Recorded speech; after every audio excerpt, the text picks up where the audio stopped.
Hello everyone, Digfig here, and today I'm doing a breakdown of my build, and I hope you guys learn some things and enjoy. You guys can see here I put out a lot of DPS, and I still have a very solid tank and a respectable level of skill power. I'm going to start with the DPS, then move to health, and then move to skill power on how I accomplished all three of these numbers. Now starting with DPS, the most important thing is your primary weapon. I chose the SMG for my build because it allows me to run and gun and hip fire and move around the battlefield and maintain my mobility. And this mobility helps with my survivability and my pressure on enemy teams. Now let's get into the three primary choices you have for SMGs when you reach endgame. That is currently the Vector, the Navy MP5, and the UG A3. The hardest of these three to obtain right now is the UG, and that is because to get an item level 31, it is a drop from mobs and it's completely random, where the MP5 and the Vector are both craftable. This is going to start a lot of arguments, but I've seen some spreadsheets people have done doing the math out, and the Vector is currently the highest burst DPS SMG, the Navy is currently the highest sustained DPS SMG, and the UG falls short on both. I'm using the UG because it's the best thing I've found. You can get better MP5s and Vectors, and I've crafted hundreds,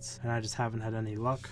To get the Vector, you buy it at your base of operations for Phoenix points, the blueprint, and the MP5's blueprint is in Dark Zone 6 in the safe house, and it costs Phoenix credits and requires Dark Zone level 50 currently. Now let's move to the gun I'm using itself. I'm currently using the UG because it has the best talents I've seen so far, but this talent and stat breakdown works for all three guns no matter which one you choose. Let's start with this passive critical hit chance that all SMGs get, and that helps make them so powerful. The highest I've seen this number is 25. I don't know if it's possible to go any higher, but you're going to want that as high as you can get it. Now let's move down to talents. Currently there's 5 really good talents to have on SMGs, and any combination of the 3 will make your SMG incredibly powerful. Those 5 talents are Brutal, Deadly, Destructive, Fierce, and Self-Preserved. There are 2 perfect trifectas, I like to call them, of the talents you could have on an SMG. The first one being Brutal, Deadly, and Self-Preserved. That one would be if you're very good with those headshots. And the second one would be Deadly, Fierce, and Self-Preserved, which would give you the highest critical hit chance, critical hit damage, and the largest heals. Now that we've gone over the talents, let's move down to the mods. You guys can see here that I try and prioritize critical hit damage and critical hit chance. Those are the 2 most important stats you can get for your DPS with this build and with any SMG. You can see here I'm using 1 purple still because I found this yesterday, and this extra headshot damage helped boost up the DPS a little, and it's very nice to have. Now if we scroll down here a little, I've yet to find an underbarrel grip that has critical hit damage, headshot damage, or critical hit chance, so you can use whatever you prefer there. This is the best I've seen, so that's what I use. Where this stability and accuracy are kind of useless on SMGs, it's just what's available. Now that we've gone over the primary weapon, let's move to the second most important piece of gear for your DPS, and that would be your gloves. When it comes to what talent you guys are going to want in your gloves, this Savage talent is incredibly powerful. Critical hit chance increased by 13%, against targets outside of cover is huge. There isn't a single mod or other piece of armor that can give you 13% critical hit chance. And 90% of all PvP fights I've had in the Dark Zone take place outside of cover. It's a lot of running and gunning,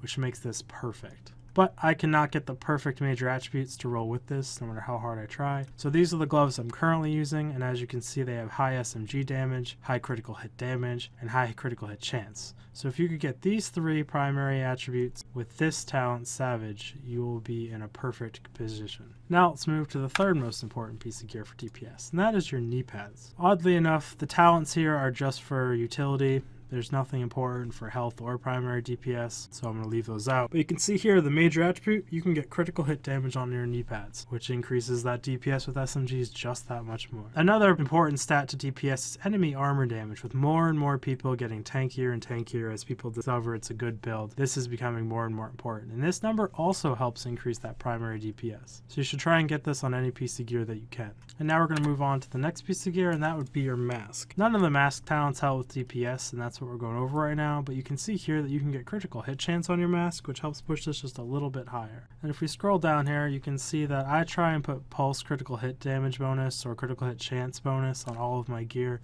as I love to run pulse when I'm by myself or in a small group. But the final part of the DPS is these mods. I can currently run 4 mods with my loadout, and I run 3 of them as firearms and skill power. And that extra 400 or 500 firearms helps push this number just high enough to unlock a lot more talents on your weapons. And that's it for DPS, so we're going to do a really quick recap. You're going to want a solid SMG with one of those perfect trifectas. You're going to want gloves with SMG damage, critical hit chance, critical hit damage, and the Savage talent. You're going to want critical hit damage on your knee pads and critical hit chance on your mask. And then you're going to run a few firearms mods to help unlock some of the weapon talents. And just a quick mention, when it comes to your secondary weapon, use whatever you want. I primarily use mine just to kill NPCs, and I use a shotgun because with that 50% chance to not use a round on headshots, it barely uses any ammo, and I basically have infinite ammo to kill mobs. Plus you can change it out on the fly. As you can see, I carry a shotgun, a sniper rifle, and I usually have an assault rifle in here also, and if I need to, I swap them out depending on the situation. Now let's move on to the tank. You can see here that I have 119,000 HP, which is a very respectable number, especially with this high of DPS. And you can ignore that when I mouse over any of these pieces of gear, that number changes. It's just a bug in their stat calculator for some reason. Before we dive too deep into tanking though, I'm going to go over two bugs that help with tanking currently, and until they're patched, it makes these two pieces my best in slot. The first bug I'm going to go over right now is the Rehabilitated talent. It heals you for 2% of your HP every second during a stasis effect. However, currently, once the stasis effect ends, this passive keeps going endlessly until you either die or you zone. And about 90% of the players on PC right now are using this, so this is best in slot until it's patched. The second bug talent right now is Reckless, and that says it increases your damage by 13% and increases incoming damage by 10%. Currently right now, it does increase your damage by 13%, but it does not increase the damage you take by 10%.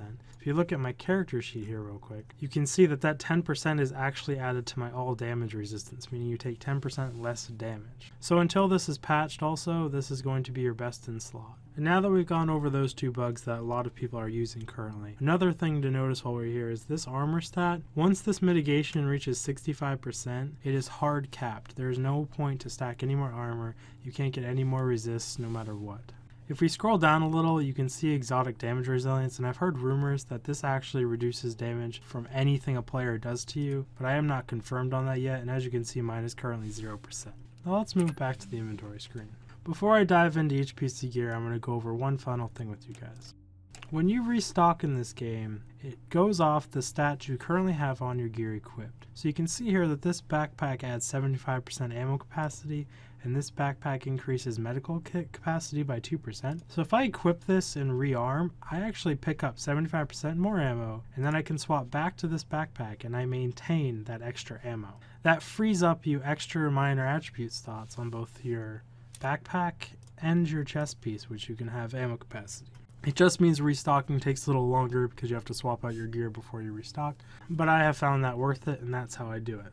Now that we've gone over the bugs, some basic stats, and some little tricks you can do with backpacks and chest piece to get more armor and med packs, let's break down the tank and HP stats.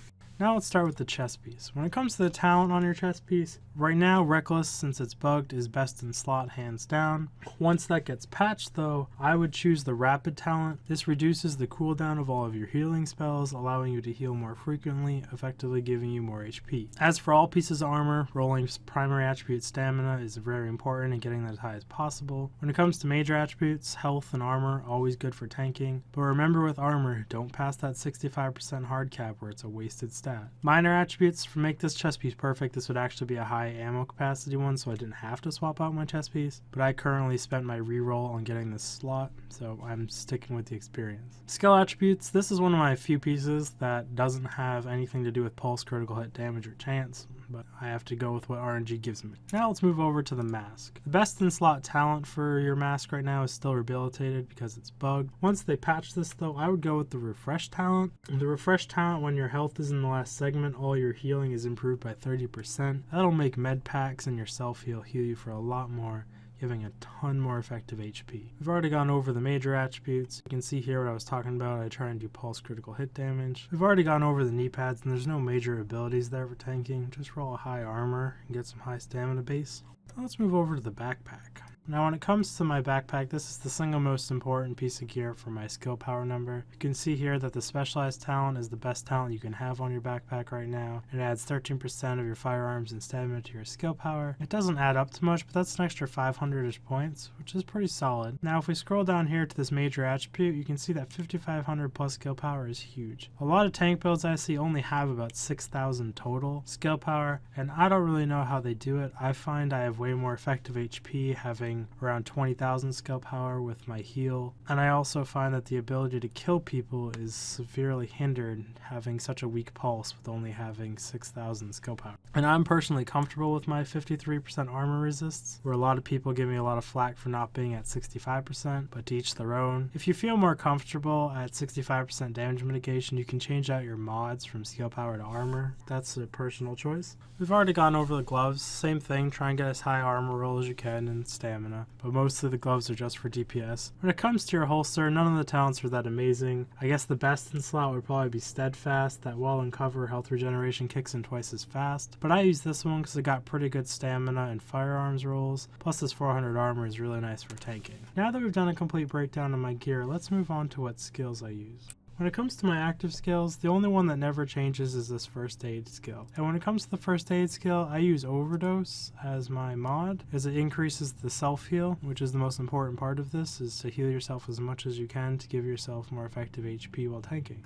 When it comes to my other active ability, I change it up depending on the situation, but the one I run most frequent in the Dark Zone is Pulse, and that's for 3 reasons. The biggest reason is the situational awareness it gives is incredible. Nothing else even comes close to it, being able to see what your enemy's doing, how many of them there are, where they're going, what their tactics are. It makes everything incredibly easy in the Dark Zone. And on top of that situational awareness it gives you, it also gives you a huge increase to critical hit chance and critical hit damage. And this will help you burn through other tanks or people you're having a hard time killing. And this skill is almost invaluable in the Dark Zone. Someone in a group should always be running. If I'm in a Dark Zone and someone in my party is already running a Pulse, I tend to use the turret with the Zapper add-on because the stun it's putting on people right now is incredibly powerful. When it comes to Challenger mode, if someone's already running a good Pulse, I like to run Trapper because this 50% damage buff on top of the Pulse, it makes clearing mobs incredibly easy. But if I find my group dying a lot and I need to carry very hard, I swap to the Ballistic Shield running reactive targeting. And I choose reactive targeting because of this huge HP pool. It allows me to resurrect people that are outside of cover and dying like idiots. Now when it comes to your signature skills, in PvP I swear by Survivor Link. I would never run anything else. It is incredibly powerful for PvP. If you ever find yourself in a shitty situation or a glass cannon is putting out just too much damage for you to handle, you can pop this and it takes care of everything. And it's especially useful for taking those alphas while trying to kill camping rogues that are in one ways. It's incredibly useful. And one hint I can give you guys, if you see your enemy pop it, wait as long as you can until you have to pop yours. That way when theirs runs out, you still have extra time on yours and it gives you a huge advantage in the battle. Now when it comes to Challenger mode in PvE, I swear by Tactical Link. The damage buff it gives you on top of your Pulse or your mobile cover or your smart cover